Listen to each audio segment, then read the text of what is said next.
G'day guys, what's going on? SuperCoach here. Welcome to the channel. Today I'll be going over my round 23 review. I scored 2,559 in the top 1%, sitting at a season rank of 221. So I actually went up by 91 spots there, which was pretty clutch. Pretty happy with that. Hopefully we can break into the top 100 next week, which would be huge to finish off the season there. That would be very nice. But anyway, I'll go over the side. So I had the VC on Rao, who was very disappointing against Melbourne. The Gold Coast bloody lost to him at home, which is a bit of a surprise. Didn't expect that one to happen. I got the worst Gold Coast mid in terms of scoring. Anderson and the other boys did a bit better than Rao, and Took was back, so it could have affected his scoring there. Wasn't too sure if that was the case, but had the C on Cherry, which worked out really great for me, the 141. So that was huge.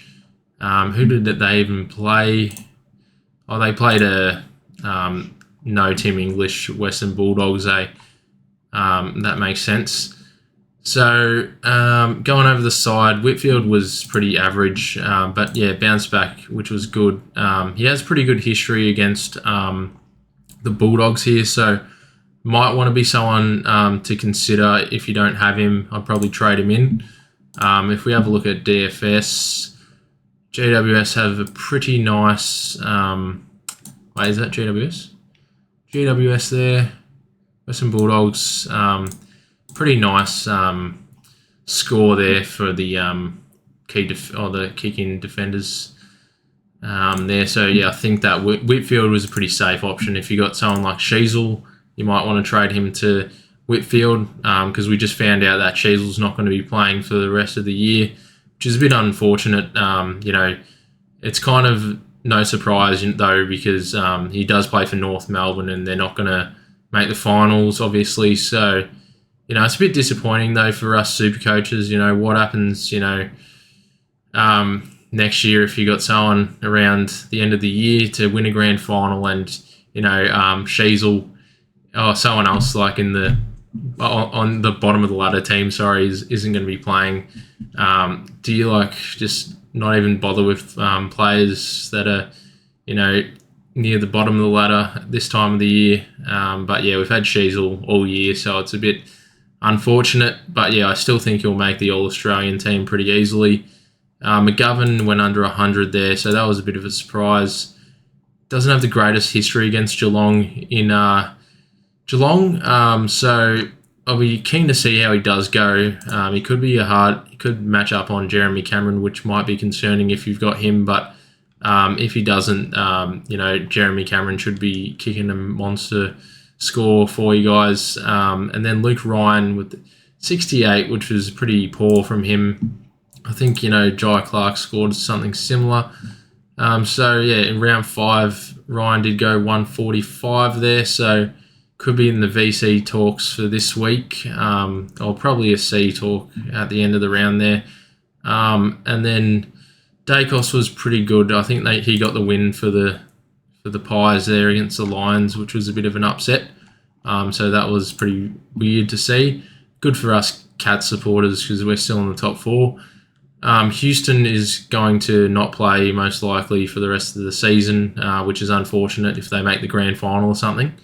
But yeah, with that bump on Rankin, it's also unfortunate if you did trade in Rankin because yeah, he's going to have to go from your side. If you don't have any trades, then you'd be pretty salty about that.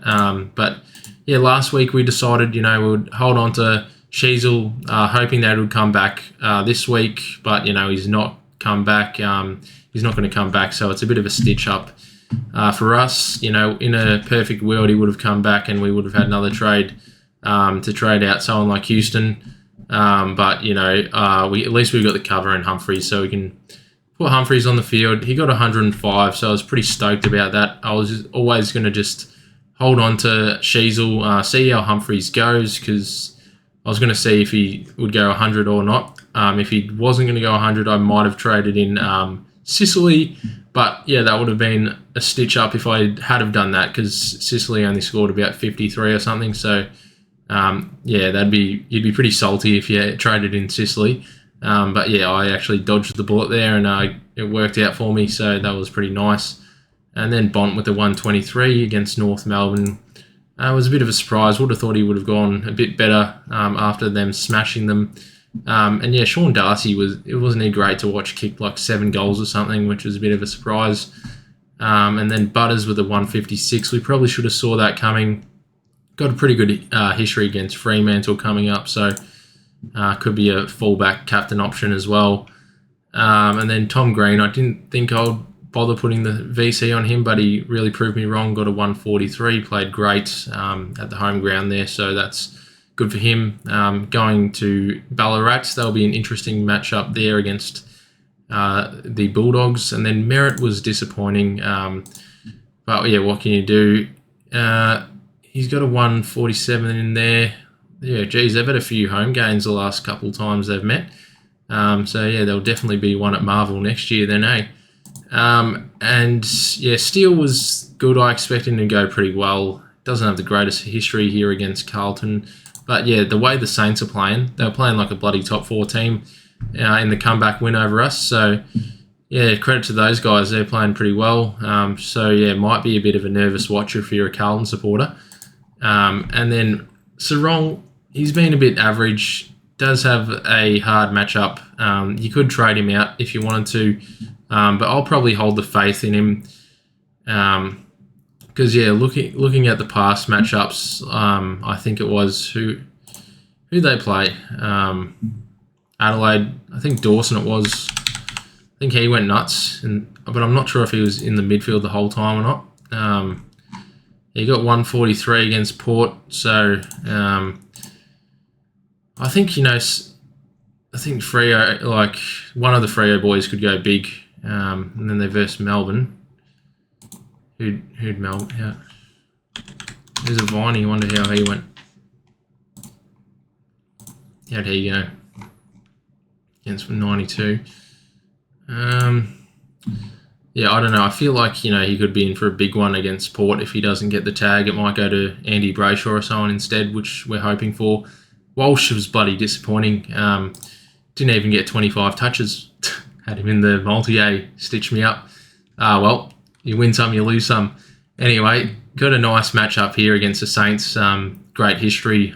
So it could be another VC option for you guys. If your opponent doesn't have him, I'd probably think about it. You could do that into Butters if you wanted to have a bit of a later one, but that's probably not the play this week.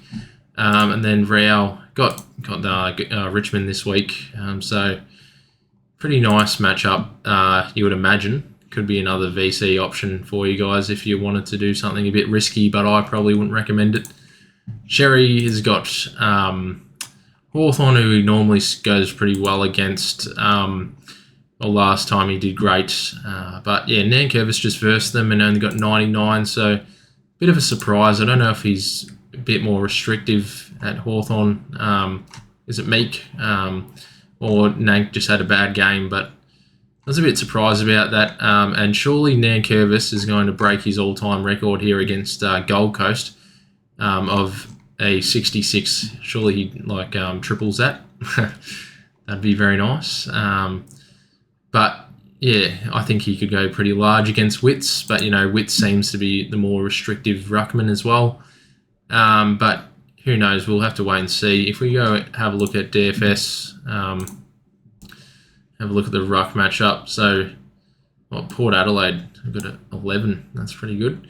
What about Richmond? -2. So, yeah, it's a bit of a harder sort of matchup there. But who else? Adelaide have got a bad one. Brisbane, shocking. No one would have these guys anyway.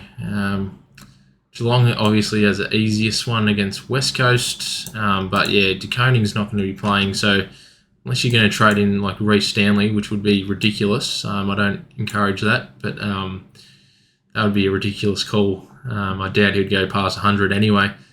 GWS, pretty nice. Gold Coast, so Witts does have a pretty nice, if you wanted to go Witts. See if English is playing or not. Surely if... where's the injury list? Who is it? So what? Sheasel's going to be out, and just because he plays for North Melbourne, basically. But What about on the opposite side of the spectrum here? Like, if, English is a test to play, surely he's going to come back against, he's facing an uphill battle. So it doesn't sound the greatest. But yeah, they do have the later game. So if you got him on the Sunday, like, surely, if the season's on the line, if they don't win this game, they could drop out of the top 8. But there's probably a fair chance they won't drop out of the top 8 if they do lose. But I think they'd be kicking themselves if they didn't play English there, and they did actually end up losing and got kicked out of the finals. They'd be very salty, I would imagine. So yeah, surely that's the case, and that's probably, hopefully, the mindset they'll have is like, oh, we should just play him. But yeah, it's probably 50-50 chance, I would imagine, but it does say uphill battle, so I'm not too sure. If you've got him, who would you trade him to? Probably just try and bring in Sherry there, or who else is there in the ruck? Witz has got the nice, juicy matchup there against, who was it? Richmond, Nank, so usually leagues points. But West Coast I wouldn't go near. Sydney, you have a bit of a harder matchup against Adelaide, a bit harder to score against. And then Rowan Marshall is probably the guy you would want to get, actually. If you don't have enough money for Sherry, you would probably grab Rowan Marshall. Otherwise, I probably wouldn't recommend anyone else. Like, who else would there be? Yeah, not really too many other guys. Maybe Witts. So I'd probably just go Marshall or Gawn maybe, and then Witts if you want to have something a bit different. And then, Flanders. How long have I been going on? A bit longer than I thought. Flanders was another guy, one of the Gold Coast boys that actually went pretty good against the Melbourne matchup. And then Zorko was alright. Didn't go past 120 as I would have thought. Heaney was pretty good with a 117. Most people have got him. He's got a nice fixture coming up as well. Dylan Moore is a guy that you probably want to trade in if you don't have him, even on the bench or something. I'd probably field him over Jackson any day of the week. But yeah, someone you probably want to have in your team, especially with the North Melbourne in Tasmania matchup coming up. So he should be in for another 130, I would imagine. And then Colwell with a 102, which was good compared to bloody Merritt, who was shocking, and Jackson with 84. So be interesting to see if he's going to be solo ruck. He should be able to go 120 against Port. But yeah, if they do bring Jackson back, he's probably another case like English, where they might actually bring him back just because their season is on the line. So they might actually bring him back into the side. But, if they do already have a ruckman with Jackson, same with English, they've got a ruckman in, what's his name, mate? I can't even remember now. Lob. So you'd probably just want your best team if you're in these type of situations, you would imagine, just to make sure you're into the finals. But, yeah, it's all a wait and see. Anyway, quickly just go over my trade options for Sheasel. So if we have a look at the averages here for the Des kick, we can see that Richmond have the easiest opponent in the Gold Coast Suns this week. So if you want to have a bit of a punt, you could trade Sheasel or Houston. If you have Houston and not Sheasel for some reason, you could go with one of the Richmond boys as a massive pod. Who is there? So I probably would go for Short, just because last time he got 130 in the opening round against them. So could go Short. He's only in 11 of the top 1% teams. Or you could go with Rioli. There's one team that has him. Or there's who else is there? I think it was Vlosten.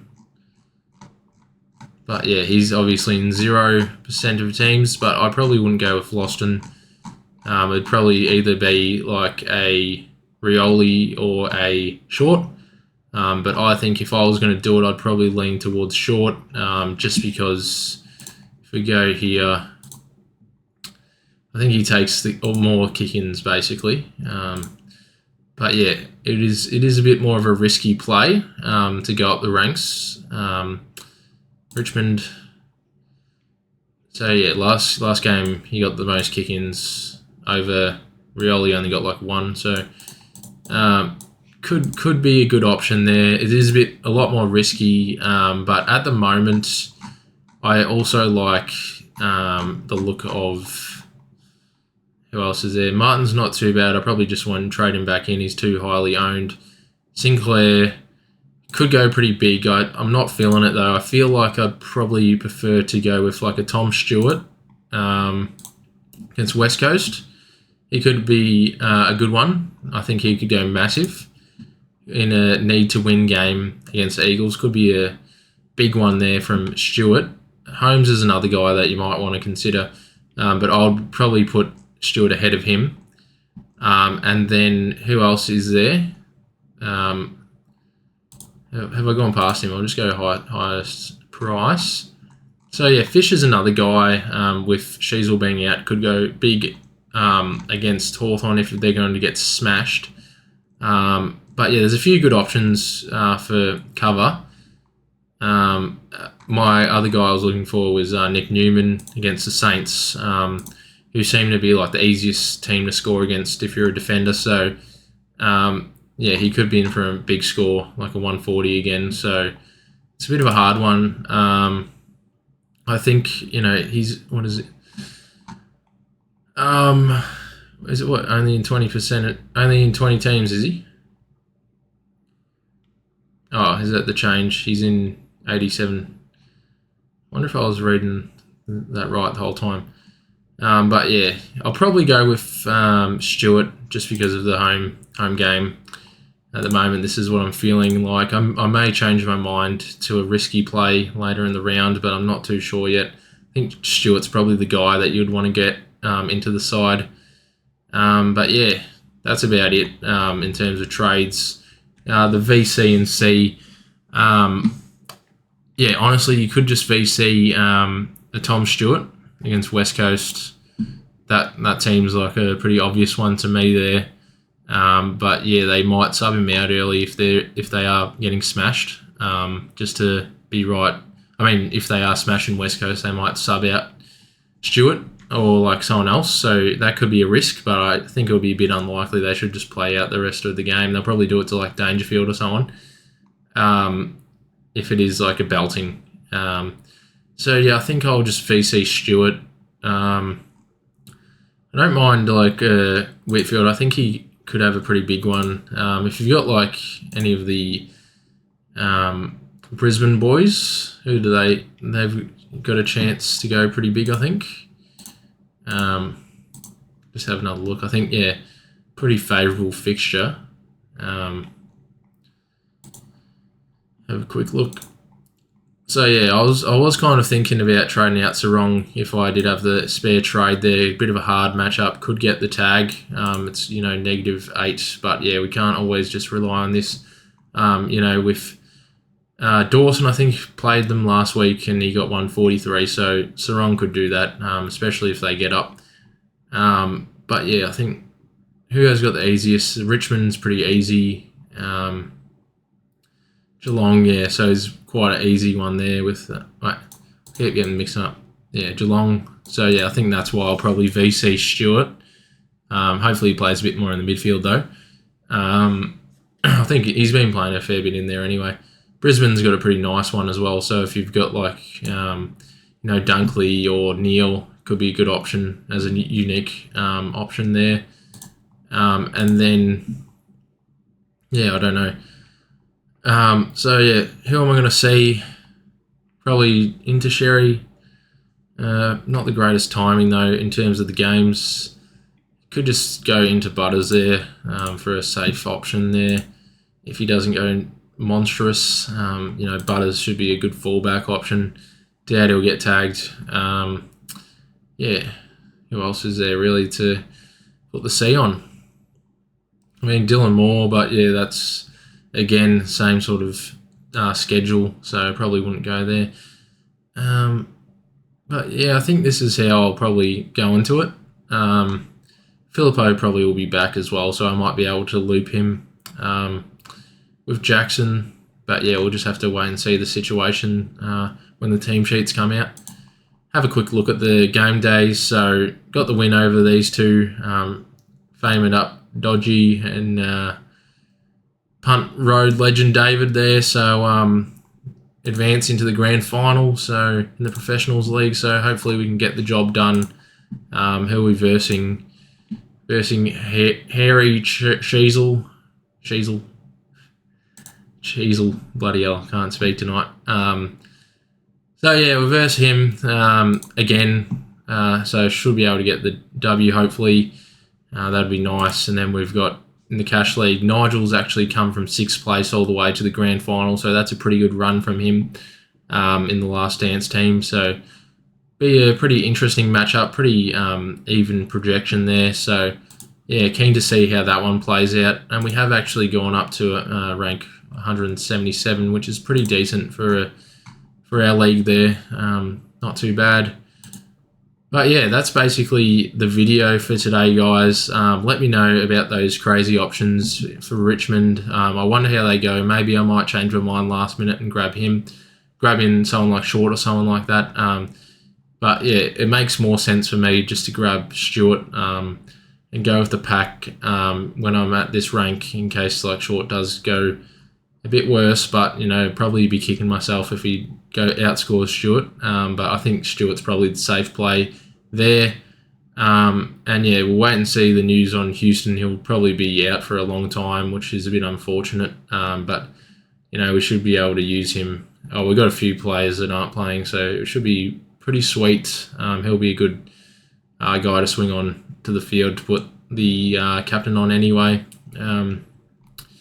But yeah, thanks so much for watching, guys, and see you later. Bye.